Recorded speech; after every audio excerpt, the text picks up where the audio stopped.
It is your Classic Metal Show right here on the ClassicMetalShow.com from the Peace of Mind release. That is Die With Your Boots On. And speaking of dying with your boots on, I want to bring on our good friend, Eric Braverman. No, you can't.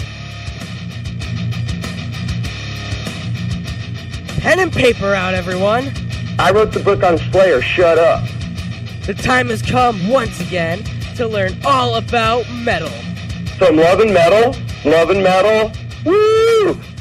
We're talking metal with the CMS Metal Correspondent, Eric Braverman. Snarling, fantastic. He's a man. And now, here's your CMS Correspondent himself, Eric Braverman. Awesome. I would say it's pretty awesome, Eric. Oh, yes, and before we get going, I'd like to send my condolence out to the Aiken family. Chris is locked up for the weekend, so just, again, I'm sorry. Well, he did call in from the pre-show. Oh, that's what people do to bullshit people. I'll just say I'm calling in from a pre-show. Sounds legitimate to my boss, well, and then I'm good. He can't call in and say that he's having the lap band surgery. Nice. Well, I did hear Rob screaming back in the breaking the law. I could hear him in the background. So Chris is he's either a good con artist or he's actually at the show, which I believe he was actually at the show. What? No. Let's say something. Let's say something behind his back while he's not here. Oh, and right. All the fans are here. The problem we have with him is he has superior intelligence. So he can do things to hurt us or control us or trick us or make us laugh or cry. That's what it gets down to, because think of a lot of the stuff he does. We wouldn't be able to do it. Sure. Well, the disappointing news, according to Chris, they're playing at a 12,000-seat arena, and they estimated the crowd to be between 2,500 and 3,000. So somebody's super high, because you could just give me those tickets, me and you. Imagine me and you in an old school bus with a pillowcase full of those tickets. That place is overfull. I don't even know. So people are so lazy in American society now that they misjudge that. I mean, that's 90% misjudgment, Admiral. Right? I agree. I was shocked when he told me that the arena was about a quarter full. Why? Why do you, as someone who I consider very educated in the subject, why?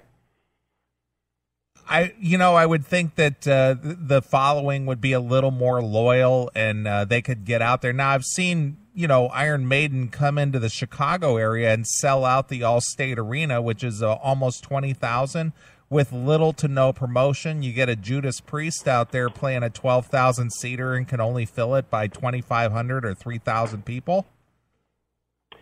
Yeah, it's pretty bad because, I know it's bad because I saw some of the guys doing a interview on grumpycat.com to promote it.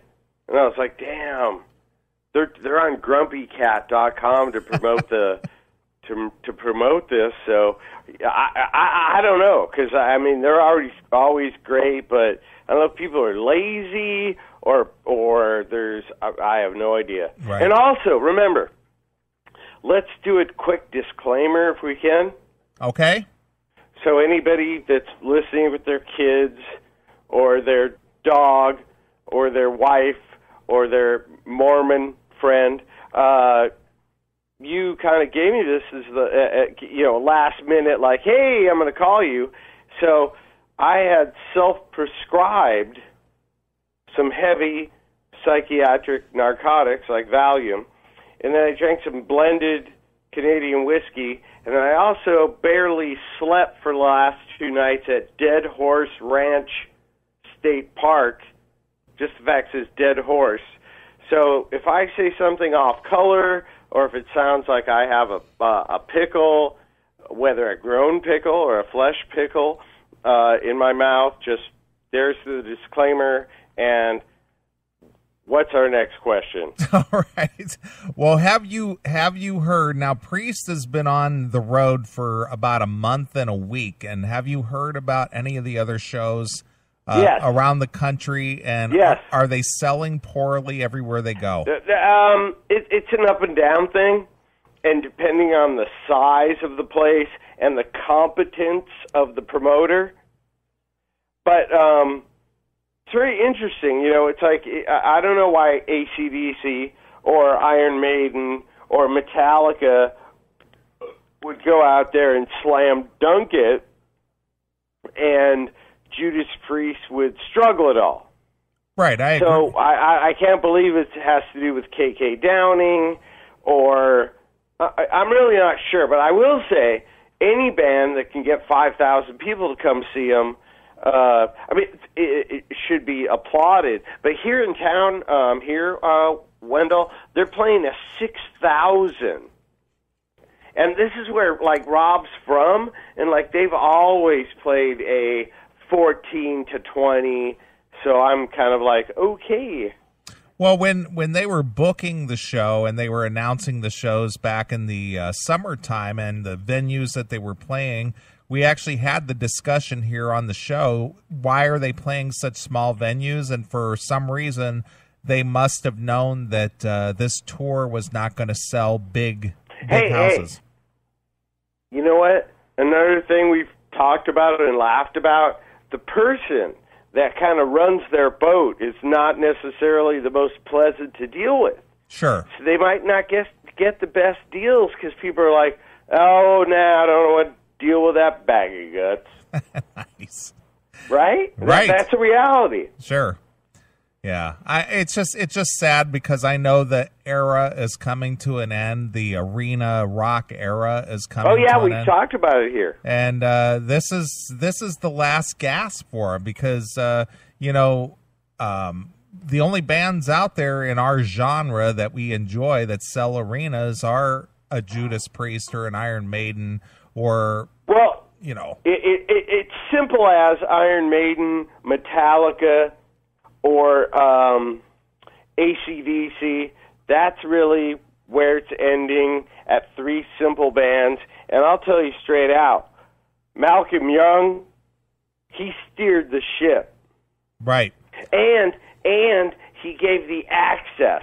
He let me come to shows and be his cigarette tech.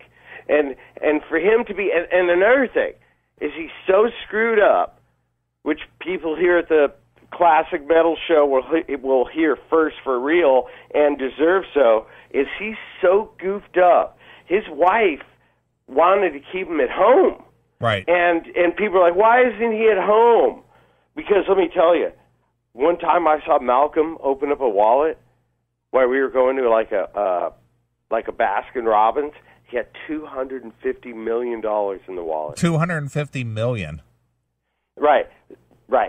So he's so screwed up that his wife cannot sleep. So she had to put him in a home now because she can't just go, okay, you're asleep, I'm going to go to bed, we'll see you in the morning. She wakes up in the morning and he's out trying out the 45 or trying to make a salad or trying to drive.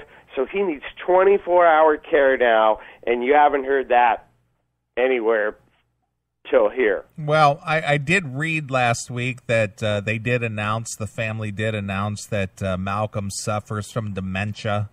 Right, but I'm telling you that he is, with all the money they have, he has to go to a home and pay for that. Right. And is that out to lunch?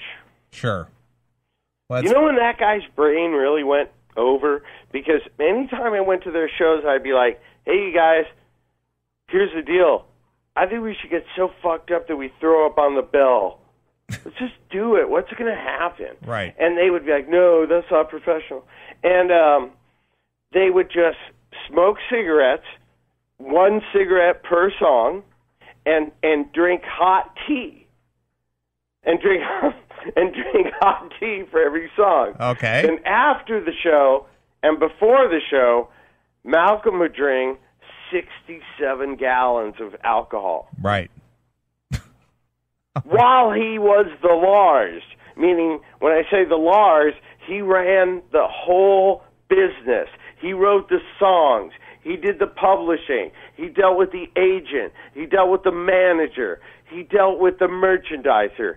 He dealt with the cargo. He dealt with the crew. He dealt with the band. He dealt with the equipment. He dealt with the endorsers. I could go on. Sure. Well, at what point are you aware of that he started becoming mentally incapacitated? Oh, I would probably go on that tour where they opened up for Journey. That was a long time ago, Eric. I'm old. I'm 99 years old. I know, but obviously... I was the only one who left. I remember that night, the 2 nights I went to that, I'm like, hey, it's 8:30. I'm good. People are like, Journey's going to play. I'm like, good. If you get that classic Journey live double album from like 1980 or 79, there's a thing on that. A dedication to a friend from the road, Bon Scott. Like, they really like them a lot. Well, again, Eric, I mean, obvious. I'm being in all seriousness here. I know you're an AC/DC fan and friend, but they did the Black Ice tour almost 7 years ago. I hated it. Well, regardless of that, at what point between then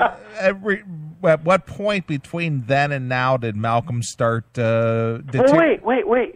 You got to remember on Razor's Edge that had Thunderstruck, he cracked his cookie so hard that he missed like 70 shows, and the guy that's backing it now was covering him.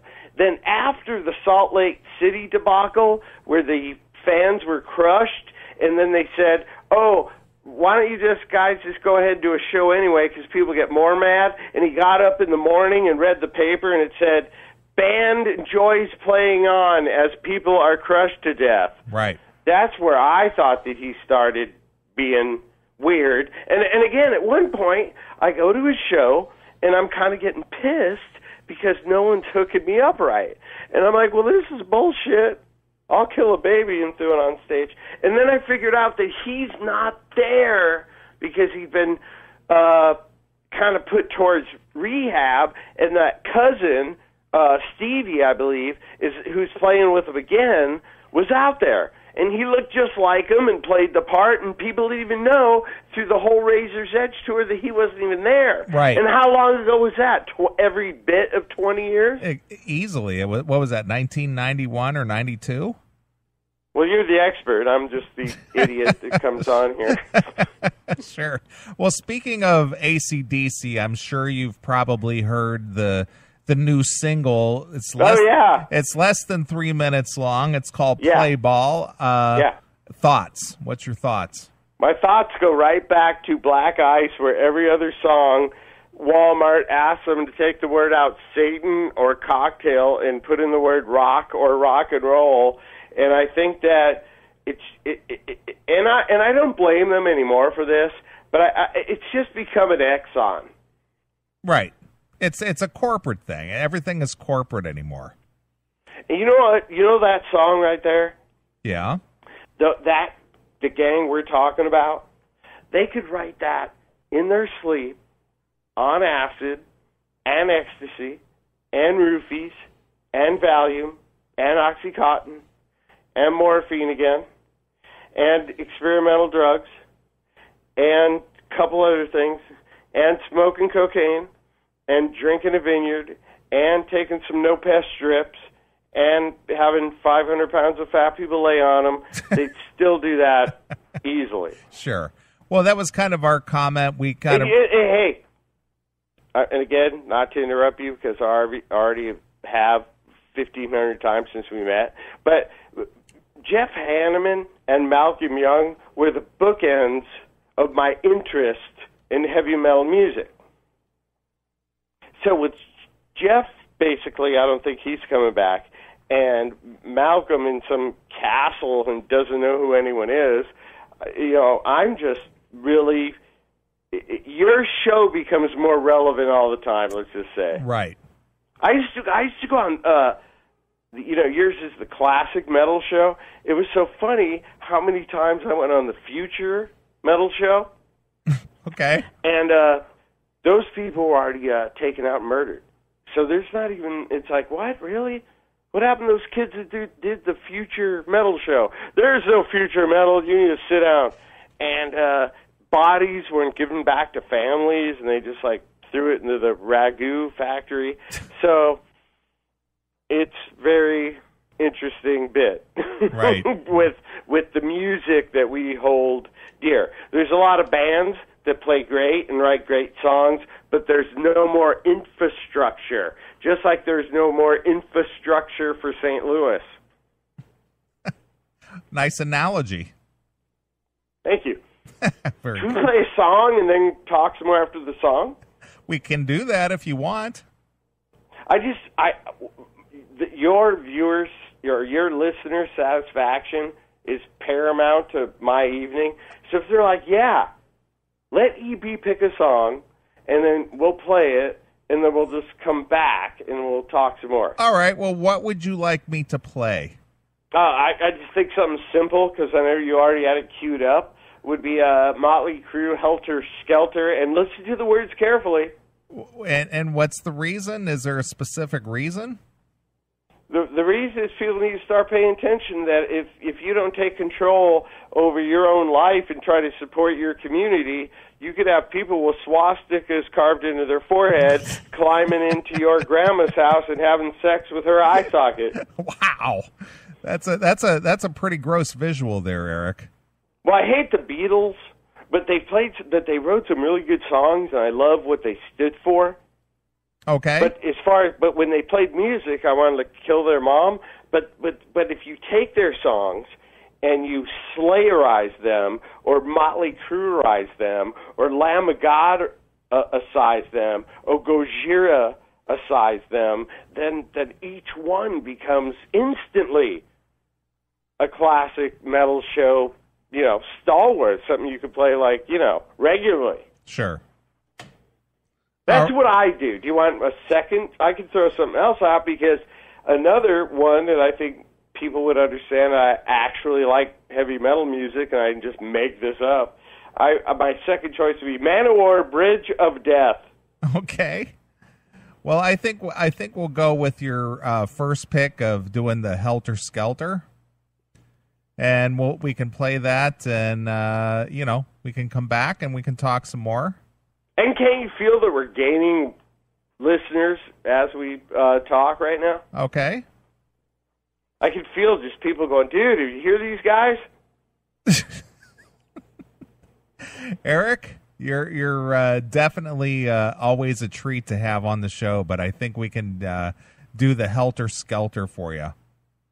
You do what you want, and then you tell me what needs to be done next. Oh. I'm ready to take phone calls, answer trivia questions, talk about how Jason Newsted disappeared, even from saying that he's even gone from social media, whatever I can do. All right. Well, let's do some Motley Crue Helter Skelter, and we'll come back with Eric. So here it is. This is Motley Crue exclusively. This kicks ass. Exclusively here on your Classic Metal Show.